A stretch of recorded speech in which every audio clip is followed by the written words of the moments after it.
I do these plays because I believe that stereotypes and racism and things of that nature are brought about because of fear. Because we are scared of the unknown.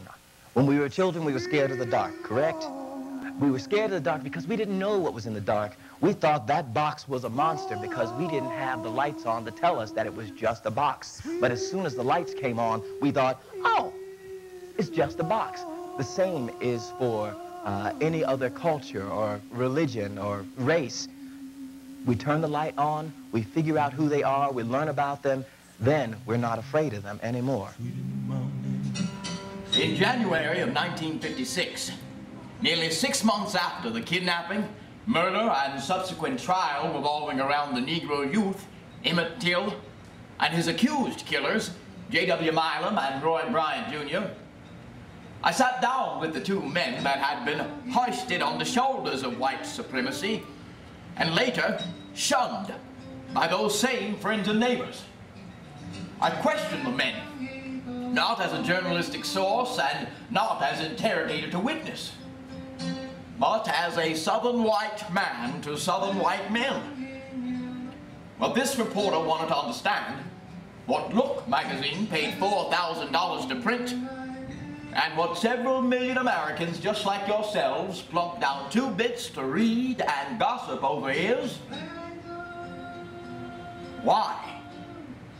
When I was a little girl, there was a story told by my parents and the parents of other colored children.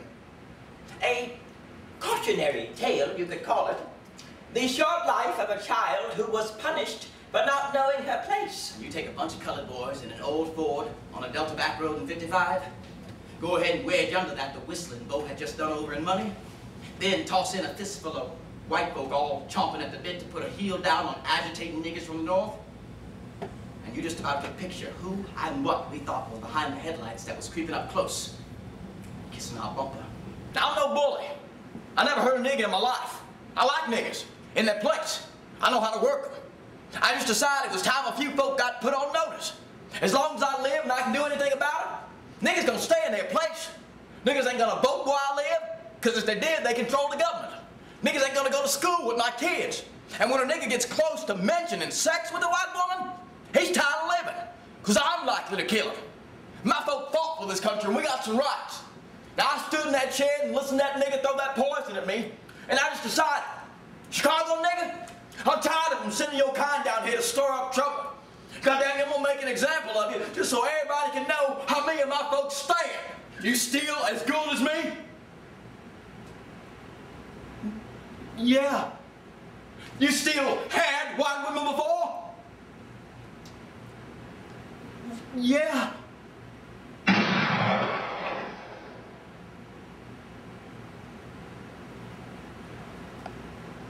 Then Roy and I tied barbed wire around his neck, attached that old cotton gin fan, and we rolled him over into the river. Thousands crowded Chicago Central Station at 12th Street today to get a glimpse at the tragic homecoming of Emmett Till, the 14-year-old Chicago boy found beaten to death floating in Mississippi's Tallahatchie River. Has the jury reached its verdict?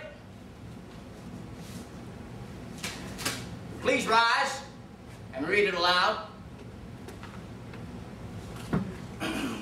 We, the jury, find the defendants J.W. Milam and Roy Bryant, Jr. not guilty. When I was a boy, a little white girl in my neighborhood challenged my very young, very high-spirited impatience. You read Jackie Robinson's autobiography and you find that he was a man with a lot of integrity. In the beginning of his life, he made a few mistakes, and you find that after he became who he was, you know, after he grew into manhood, it's just a miraculous story. And she looked over at me and she said, "Hey, color boy, what you doing? Sweeping, Blackie?" I don't just play Jackie Robinson in the play. He is the main character. However, I play Wilma Rudolph, I play Jesse Owens, I play any number of different characters, historical characters that broke the color barrier in their respective sports.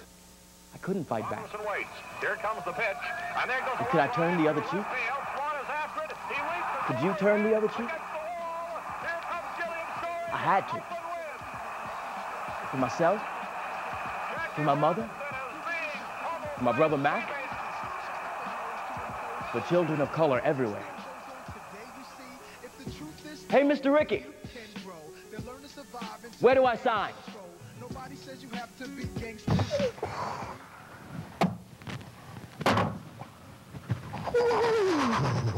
Henry Box Brown was a slave who, in 1849, mailed himself, put himself in a crate, and mailed himself from Richmond, Virginia to Philadelphia in 1849.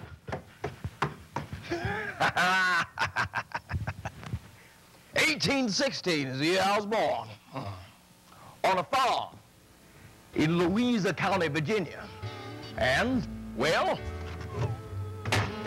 1849 is the year I was reborn from a box in Philadelphia, Pennsylvania. Fast trains are running on the black sky. My baby woke up crying, said he dreamed of hell. Fast trains are running on the black sky.